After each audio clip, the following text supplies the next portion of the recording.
আল্লাহ নবী সাল্লাল্লাহু আলাইহি ওয়াসাল্লাম বলেন, কোন বান্দা যদি রব্বুল আলামিনকে পাওয়ার জন্য এক বিয়োগ সামনের দিকে আগায়, আল্লাহ রব্বুল আলামিন বলেন আমি আমার বান্দাকে পাওয়ার জন্য এক হাত অগ্রসর হয়ে যাই। কোন বান্দা যদি মালিককে পাওয়ার জন্য আস্তে আস্তে কদম করে সামনের দিকে আগায়, আল্লাহ রাব্বুল আলামিন জানিয়ে দেন, রে বান্দা আমি আল্লাহ তোকে পাওয়ার জন্য দূর কদমে দৌড়াইতে থাকি। সুবহানাল্লাহ বলেন।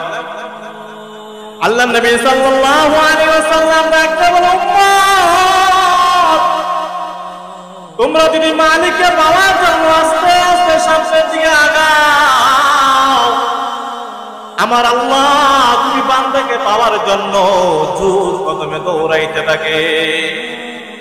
এরে দুনিয়ার ইমানদার জেনে রাখো, তোমরা যদি সময়কে গুরুত্ব দিতে পারো, সময়ের গুরুত্ব দিয়া তোমরা যদি দুনিয়া থেকে আসতে পারো রে গোলাম, আল্লাহ রাব্বুল আলামিন জানিয়ে দেন সময়ের গুরুত্ব দেওয়ার পর তোমরা যদি 3.5 হাত মাটির নিচে আসো, 3.5 হাত মাটির নিচে তোমাকে রাখতে দেরি হবে, তোমার 3.5 হাত মাটির ঘর জান্নাত হইতে দেরি হবে না।